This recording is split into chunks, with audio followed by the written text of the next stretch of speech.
when a refugee arrives in the United States, they're given a one-time cash allowance. It's about $1,300 per person in a household. So, if it's a 4-person household, it's 4 times that covers about 4 to 6 months worth of rent. And what we've found is that the tenants who are placed in our apartments, 95% of them are employed within 90 days. And so their ability to pay for themselves isn't really at risk. You're listening to the Real Returns podcast, where we learn how real investments can make a real impact. Join your hosts, Andrew and Dan, as they share stories and interview business leaders on how real estate and other forms of investment can create meaningful change for individuals and communities around the world. Welcome back to another episode of the Real Returns podcast. I'm your host, Andrew Riker. I'm joined with our guest today, Michael Hall. Michael is doing some really interesting things with refugees in the Louisville area, and he's got a background in real estate brokerage. He's currently the partner at Launch Capital. Michael, thanks for being on the show. Would you mind just taking a couple minutes to introduce yourself? Yeah, absolutely. Thanks for having us today. And so Michael Hall, I live here in Louisville, Kentucky with my wife, 4 kids. So very busy at home on the home front. My background, I worked for a multi-state medical specialty group doing operations for a while out of grad school, came here to Louisville to get my MBA. I kind of transitioned out of that into commercial real estate. And so I was a broker for quite a while here in Louisville doing primarily industrial and multifamily. And so it was through that kind of brokerage relationship. And then I served on the board of a nonprofit with my now partner and the founder of our firm, Jimmy Wright. It was a nonprofit that served refugees, kind of ESL, the typical suite of services that you think, as he was trying to get this kind of business concept up and going, focused on meeting the housing needs of refugees. And so was their broker for quite a while, and that relationship just kind of kept growing over time. So to helping with fundraising and then helping with kind of some operations thing, and then came over here full time, going on 4 years. And it's been a fun and crazy ride. That's awesome. Well, it's cool to see how your background and your history has sort of uniquely prepared you for the work that you do today. Can you talk a little bit about the work that you guys do at Launch Capital? Yeah, absolutely. So I think really starting with identifying the need that's facing refugees who are arriving here in the United States. So the largest impediment that resettlement agencies find as they're attempting to resettle refugees here into the United States is access to good quality and affordable housing.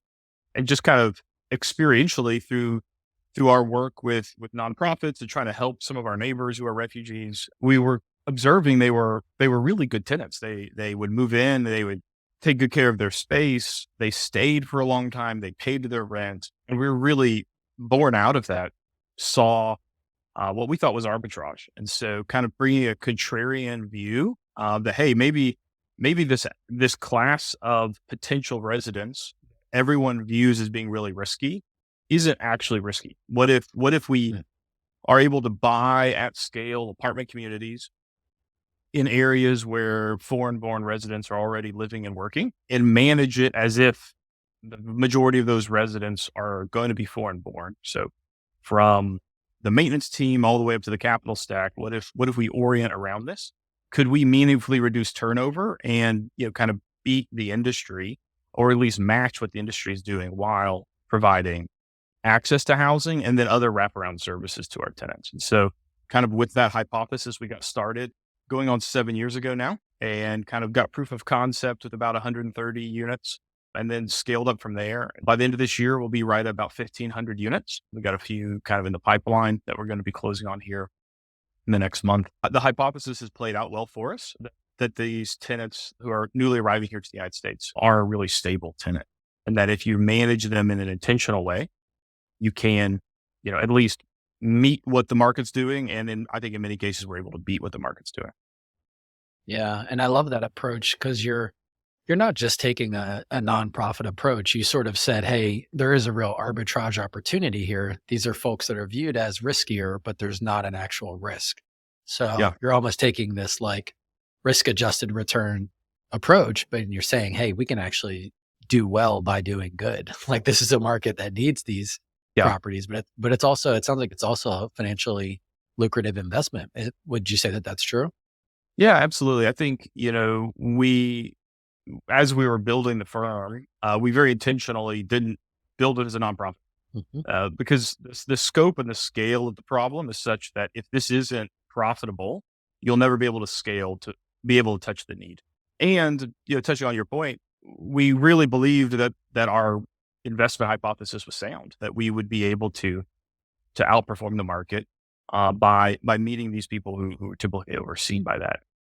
Our cash on cash returns are 10%. Our IRRs on our round trip properties are all in the mid to high 20% range. And so, we're definitely right where the market's at, top of market from that perspective. And so what we've been able to realize through our investment is our turnover is about 20%, which is about half the industry standard. So a lot of apartment communities kind of run that 40 to 50%, but really intentionally focusing in and honing in on the newly arriving Americans. And so there's language gaps, there's cultural gaps, there's all these kind of things that you have to kind of retool your property management to take this into consideration.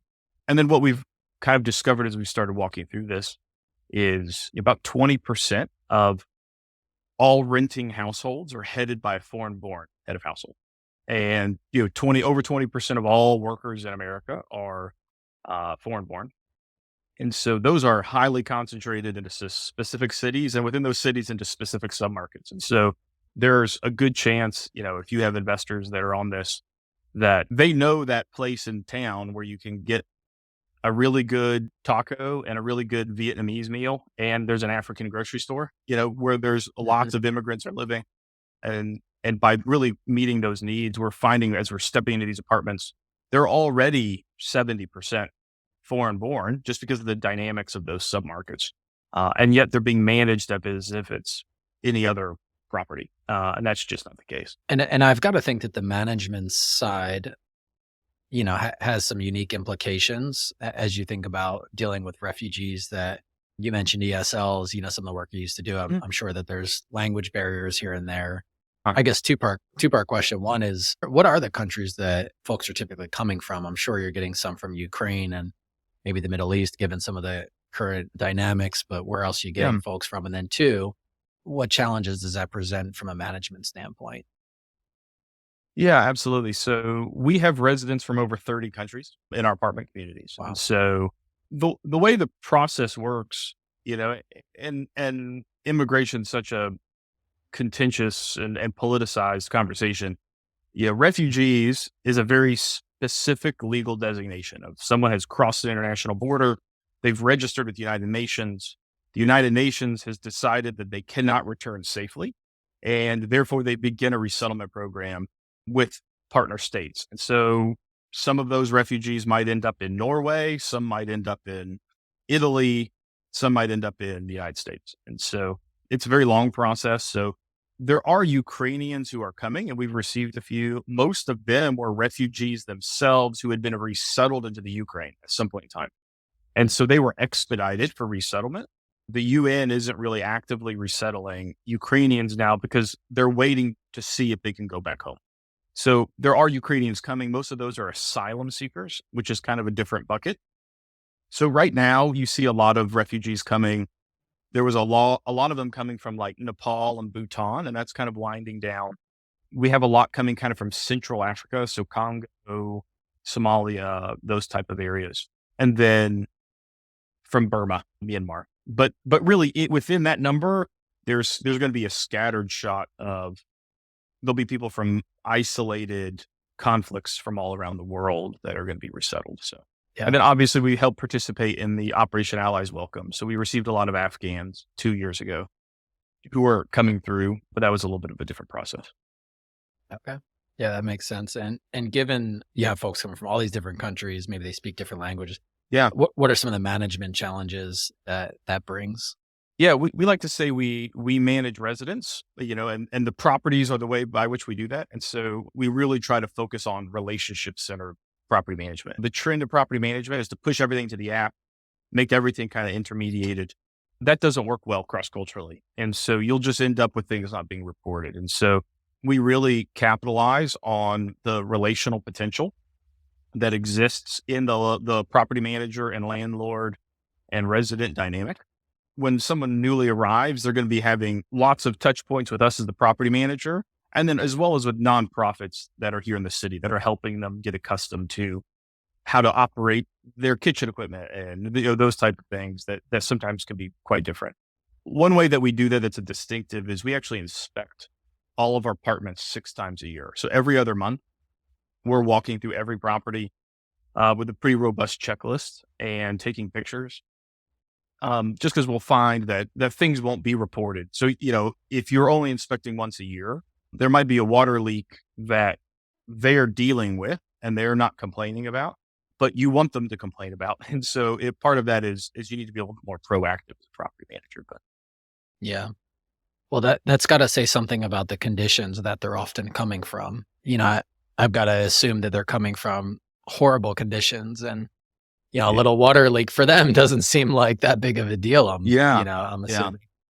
Yeah, well, I think that as well as it speaks to their desire for stability. And so they're afraid if they complain, they might lose access to their housing. And so their drive for stability leads us to have, our collection rates are north of 98%, our, vacancies, 1%, our turnovers, sub 20%. So that really just speaks, it's a testament to how much they crave to be able to land someplace and put roots down and stay for the long term. And so by far our one of our biggest reasons for move outs is people actually buying a home, which is always a fantastic thing to be able to celebrate with the tenant, that they've, been able to get enough stability in their life that they're able to become a homeowner. That's amazing. I love that. Yeah, I was actually wondering, like, how do you think of success in your role? I mean, that's obviously got to be a marker of success, right? You've stewarded this resident and now they're buying a home. And although you're probably sorry to see them go, you've had a real impact on their life. What are some other ways you're measuring impact? Yeah. So we actually have in our organization, we have a few partners. Jimmy's the managing partner, myself are in the business day to day. And our two direct reports are our director of operations and our director of impact. And so, high up in the organization, we have a very empowered leader who actually spearheads that. We're tracking impact through community partnerships, whether that is nonprofits, whether that's the local school system, whether that's the healthcare providers coming into departments and providing services. So we're tracking those type of things. But we're also looking at turnover and stability, and we're non-subsidized. So these are all market rate deals. But we do track our affordability to AMI because that's part of what we're trying to achieve here is good workforce housing opportunities. We track those impact metrics as well. And I think part of it is it's an ever evolving thing, what impact has. And so much of it is dependent on the individual apartment communities. Some of our apartment communities has, huge community spaces where we're able to have really routine programming and some don't. So there's a little bit of, fluctuation in the dynamics from property to property. Yeah, I would imagine so. You mentioned that you're non-subsidized. Does that mean that 100% of your rent is coming directly from the resident, or are you getting any nonprofit support, security deposits, anything? No. So when a refugee arrives in the United States, they're given a one-time cash allowance. It's about $1,300 per person in a household. So, if it's a 4-person household, it's 4 times that. That covers about 4 to 6 months worth of rent. And what we've found is that the tenants who are placed in our apartments, 95% of them are employed within 90 days. And so their ability to pay for themselves isn't really at risk. For some tenants who maybe there's an issue, there's been some sort of stutter on their launch here, and their ability to find a job, the resettlement agencies do a good job of kind of wrapping around that. But our lease agreements with the tenant, we've never had a first year payment issue from a tenant. I think in the 7 years we've been doing this, we've only ever had to evict 2 tenants who are refugees. I think in both of those, a substance abuse issue had kind of developed over time. And so they just weren't able to hold a job down. And so from a payments perspective, that's not a big issue for us. Yeah. Wow. That's amazing. And you mentioned, that these folks end up getting jobs. I know you referred to as workforce housing. Mhm. Typical blue collar jobs is what these folks are doing. Yeah, here in Louisville, they're doing a lot of kind of pick and pack warehouse work. Think Amazon, but for a whole host of different type of operators. It is typically their first job, which is kind of in that 18 to $19 an hour. You have decent wages, kind of out of the gate, and then we find that the different ethnicities that come over, they end up finding their own niches, and so some of them end up working in restaurants, and some work working in construction, and some might become truck drivers, and as people are here, they start kind of walking up this ladder. And so pretty quickly, their household incomes can be quite high. On average, refugees work significantly more hours and actually start their own businesses at much higher rates than other immigrants and native born Americans. So they end up typically having a few adults in the household working. And then the primary breadwinner is oftentimes working well more than 40 hours a week. So sometimes their household incomes can get up there quite quickly. Yeah. Wow. That makes sense. I'm curious about community Mhm. within these refugee groups. I've got to think that, particularly if you have refugees that are coming from the same country, maybe speak the same language, that they end up building a community. And maybe that even results in some of the lower turnover that you've experienced in Yeah. your units. Can you talk about what community building at your properties looks like? Yeah, absolutely. I think you're right. There's a kind of a some intentional things you can do to help build community, but there's kind of a philosophy in community development called asset-based community development, ABCD. And Mm. it's where you choose to just invest in things that are already assets within that community that are already working. And so for most of these refugees, one thing that they know how to do is build community. It's more of an emergent order type thing that they build this for themselves, and we get to kind of participate and support that along the way. And so in the fall, just a few weeks ago, following Halloween, we've done some large kind of fall festivals, bring in bouncy houses and do that type of thing with some community partners. And we'll partner with other nonprofits who are doing outreach to maybe specific groups and do that. But they really build that sense of community for themselves. For properties that we've owned for 2 or 3 years, we typically hear about a move out because a neighbor is calling saying they have somebody who wants that. And so, even before the tenant has called us and said, "Hey, I'm moving out," they're like, "Hey, my neighbor said he's going to move in 2 months. I want that apartment. Can I sign a lease Mhm. now?" We get a lot of secondary migration of refugees who are resettled in a Chicago or a New York, where their wages are oftentimes lower, cost of living is a lot higher. A lot of times they're relocating to kind of Midwest and Sunbelt cities, um, Mhm. where wages and expenses are much more in line. Yeah. Yeah. That makes a ton of sense. All right. Last question before we jump into the lightning round. What do you see as the future of the business that you're in? I guess both in terms of refugee housing for immigrants, is there Mhm. growth there, and your particular business, where do you see Yeah. taking your business? Yeah, no. Yeah, there's about 100,000 refugees come to the United States every year. And so, the potential is huge. And so I think as we continue to grow and scale, we've innovated in a lot of things. I think where the future lies for us is figuring out how do we find investors and how do we help walk with investors to get out of this 3-year mindset, this IRR mindset that, really incentivizes these quick turns, and instead get investors who realize the cash flow potential of a well-positioned and a well-operating workforce housing who've got a 7-10 year time horizon. And so I think, Mhm. kind of innovating some of that and helping walk with our investors through taking a much longer horizon on these asset classes is kind of what's in the future for us. Yeah, I love that. And it's amazing to hear how much need there is for the work that you're doing. I just really appreciate and respect your business, and excited to hear that you've, got a vision for what it looks like in the future. Yeah. So with that, let's jump into the lightning round. Yeah. Got to know you and your business.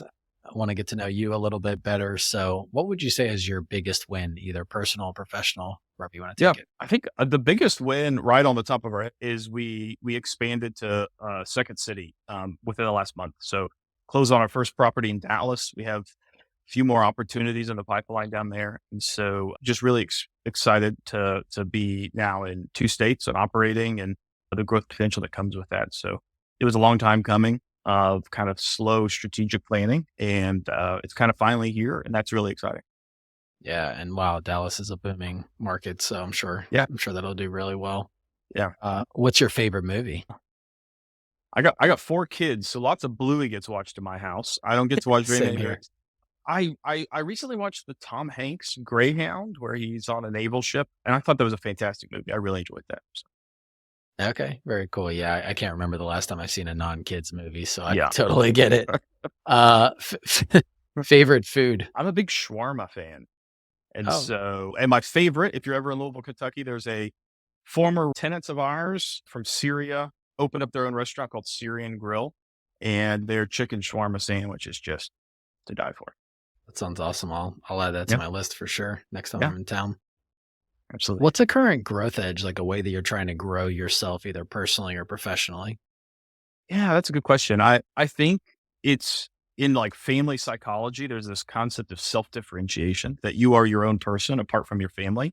I think as a founder and as a business owner, having that same self differentiation, not just from your family, but also from your business, that you do stand alone from that.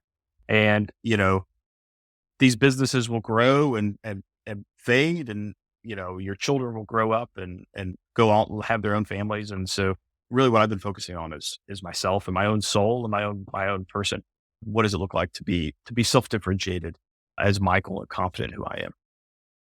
Yeah, wow. Those deep identity questions are ones that at least I feel like I'll be working through for the rest of my life. So Yeah. that's Yeah. amazing that you're working through that stuff. Very cool. All right. And how can folks connect with you if they want to hear more about what you're doing? Yeah, I think our LinkedIn will be dropped in the show notes. You can find us launchintl.capital. It's a landing page right now. We got a new webpage in the works. So, but people feel free to reach out on LinkedIn, and we'd love to have a conversation. Awesome. Well, thanks so much, Michael. Really appreciate and respect the work you're doing. Really empowering refugees and having that be a critical component to the real estate investing that you're doing, and showing that you really can help people and also have this amazing investment opportunity. And I Yeah. love what you're doing. So thanks for being on the show, Yeah, and of thanks course. for doing what you do. Yeah. Thank you.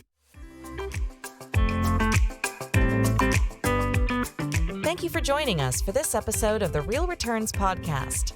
We hope that you learned something new about how you can invest to make a lasting impact on those around you. Please be sure to subscribe to our show wherever you listen to your podcasts, leave us a review, and share about us on social media. We hope you will join us for our next episode, where we will be continuing the conversation around impactful real estate investing.